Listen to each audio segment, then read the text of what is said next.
Welcome back to What Arty Noobs with General Disturbance.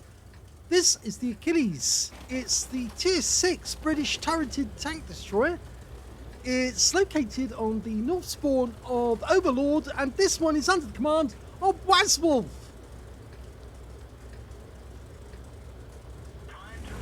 Game underway. Okay, well, you probably do know already straight off the bat. The Achilles is a British M10 which has had the standard gun removed and a 17-pounder fitted instead. So it's got a caliber of 76.2 millimeters. That's the 17-pounder caliber, but it's a high velocity gun doing 884 meters per second with 150 output on the standard rounds, and with the premium rounds it does 239 millimeters of pen. And look at that, 1,105 meters per second.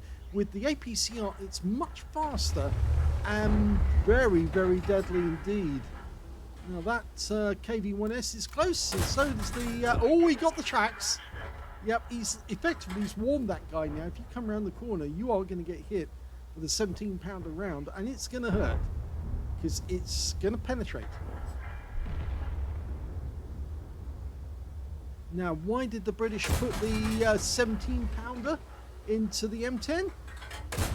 Well, they actually have more 17-pounder rounds than they had the standard 76mm rounds. And, of course, these rounds were capable of penetrating Tigers. Unfortunately, got a bit of dispersion there. Yep, and he's still penetrating these guys. He's doing a hell of a lot of damage. That guy's trying to bait a shot, and that was a bad move because he baited too far forward and he got mastered. He was masturbated. I'll get me coat. Yeah, that's an old joke, isn't it? It's terrible. I don't think YouTube will like that one, but there you go. I mean, it's just the way I phrased it. Okay, well, he's lost all his targets now. They've all got so many holes in them, they don't want to come out and play. But we've got a KV2 up there, and of course he's going to encourage that VK3001P to come around the corner, and as a consequence he's going to get some damage. That 40 TP found that to his cost, and oh, that one hit the rock face, but the reload is fairly quick, and 4.29 seconds he's able to put another one in, and oh, that one penned as well. He was lucky on that one. It went above the tracks, I think, and actually went straight in through the body. Okay, he's got no shot there. In fact, that KV-1S just dived off the cliff and died in the process. He probably thought he could make it to the bottom down the slide, but it just didn't work. You can't always demount from the cliff edge, unless, of course, you do it in spectacular file. And I actually did do one of those. I dived my KV-2 off the edge of the cliff, and on the way down I took out a VK100-01P who was down below and was terrorizing our fellow tanks, and I put a 152mm round right through the engine compartment of his tank and blew him to pieces. Of course I did die when I did it, but it was just so funny. But even the driver of our friendly tanks laughed their heads off at the fact that I'd taken out a VK in the most spectacular fashion. Well, the scores are even, except the enemy team have got 3 heavies, and all 3 of them are down on the beach. And they've only got 2 medium Arty up on the countryside. So now would be the opportunity for us to move south, and move south quickly, get into the enemy area, find the enemy Arty, kill them, and then take over the cap, because their heavies won't be able to get back in time to do anything about it.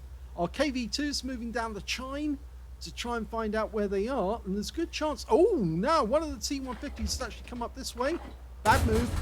Yep, and we're going to take him apart in just 2 more shots. Watch this. Hello. Oh, unfortunately, he got 1 hit onto us, and we didn't get a pen. But go for the lower plate. Try and go lower plate. And we're now getting hit by the M44, who knows his guy's in trouble. Just keep pumping those shells into the viewport. There you go. And he's got his kill. Now that's important because now there's only 2 enemies left. And I think the KV-2 and the T-150 have gone south. Yes, they have. A T-150 is up near the lower chine. And the M44 is trying to get revenge on us. Now the T-150 did kill our box tank. So the scores are even. But all their guys are now facing off at the other end. Well, not all of them. KV-2 is facing off against our KV-2. Now, I wouldn't be surprised if the T-150 turns around and goes back to the beach. But if he does, then that will give Wazwulf the opportunity to take out the enemy Arty. And hopefully the FV304 will recognise what's going on and head south as well. Because he can now drive around and shotgun the enemy tanks when he finds them. I always feel this view is actually slightly better, and a lot of players actually like the third-person view because it gives them much better all-round visibility on what's going on. You just need to be able to hold down your right-hand mouse key and swivel around to see what's going on behind you at any one moment. And that way nobody can catch you unawares, especially if you're using the minimap as well to see where the enemy is. Well, the T-150 did turn around and he's gone after the KV-2. We have a 1 tank advantage, but remember, we're in the south of the map now, which means that we've got a chance of taking out the enemy Arty. And the T-150's gone, and they found the 2 Arty. It's a Hummel, and he's going to go for the M44 first. Well, that M44 tries to reply, fails. He's gone with 1 shot. Hummel's next. Pascucci's awaits. 1 more shot, and this to win the game. Oh, he doesn't get it. Go 1 more. And that wins the game. Nicely done, Wazwulf.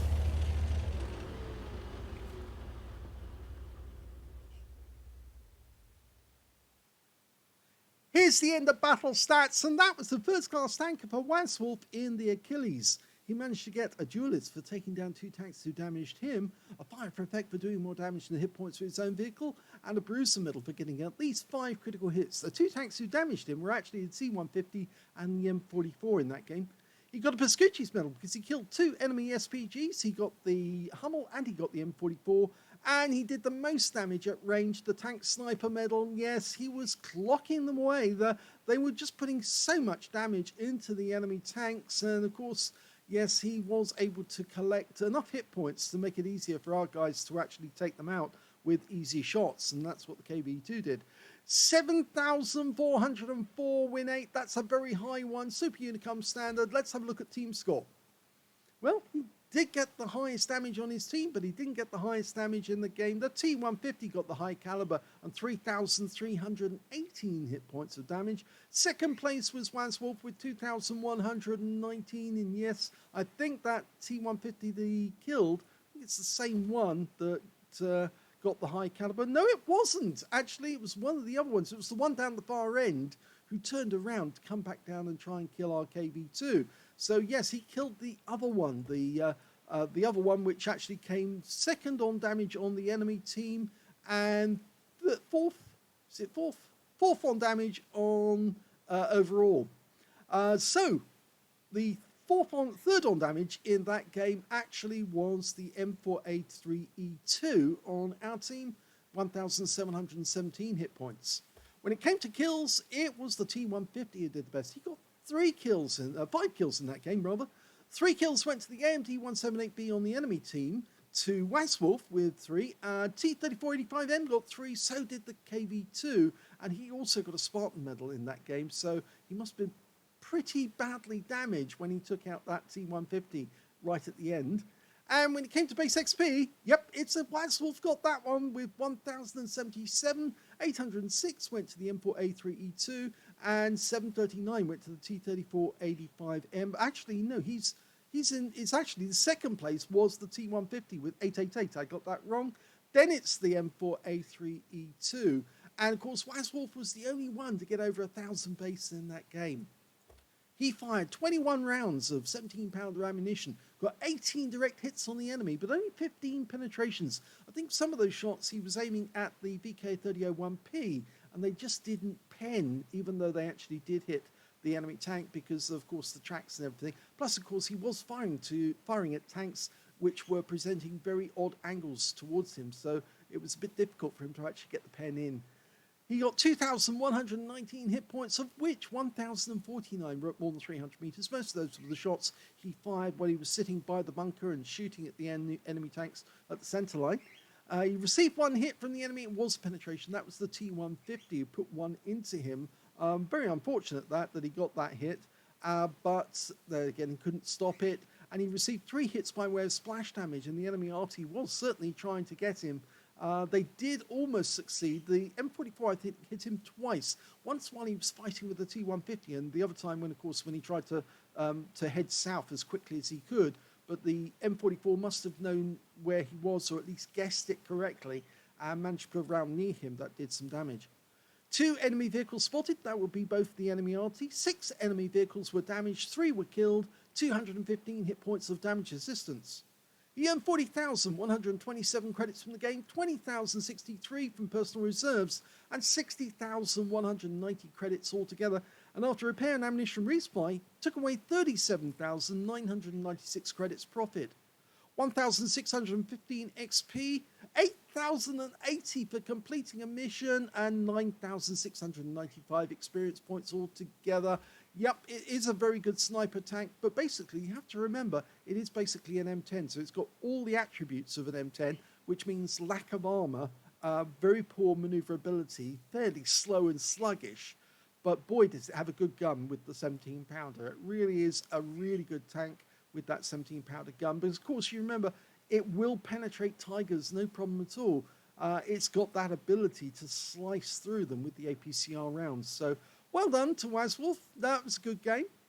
If you enjoyed it, before I go away, I think actually we ought to do an armor, and yes, I set it up beforehand and I forget to address it. This is the armor profile for the Achilles, which is basically the same as on the M10. 38mm impacted armor on the front. You can see that you're actually getting about 52 because of the angling. The lower plate is one of those, because this is based on the M4, it's one of those cast transmission covers. So you can see that it's slightly thicker. It's 50.8mm. And you can see the lower plate there is more than likely going to ricochet because that's actually very well angled at that point. So even though it's 38.1, you're getting 93 effective because of the angling. The turret is very, very thin. Again, it's only 25.4mm lightweight, so to enable the vehicle to move faster.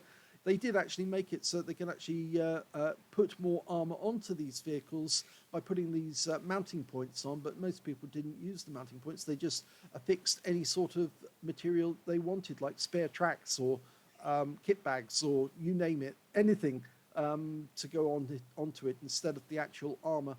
The sides of the vehicle are relatively thin. You can see 19.1mm getting effectively 19.2. It does have some angling, but when it's that thin, it's very perforable. Yes, you can perforate it fairly easy. The engine deck is very thin indeed, 9.5mm coming out at 9.7. If you can put a shell onto the top of an Achilles, either into the cockpit or onto the engine deck, it's a goner. So if you're an Arty player, try to aim for the cockpit or the engine deck, and boy, are you going to get a big bang. Okay, so that's the collision model. Let's have a quick look at the live model, which will be all green. Yes, of course, because just about everything is penetrable on this tank, because anything like a 76mm or a 17-pounder gun is just going to slice through that armor straight away. So let's have a look at the modules. Okay, the driver is on the right-hand side, same configuration as on the M10. We've got the gunner's mate, or a driver's mate rather, who's actually the radio operator, but he also is supposed to be the bow gunner. And he's over there with the radio. We've got the gunner on the right-hand side. We've got the tank commander on the left-hand side, not behind the gunner, but then it is a rather cramped space in the open cockpit. And the loader is actually behind both of them. And he's operating the ammo rack in the bustle, And you can see there's also ammo racks at the side, in the shoulders, underneath the actual turret itself. Engine standard configuration, engine in the center, 2 fuel tanks sandwiching.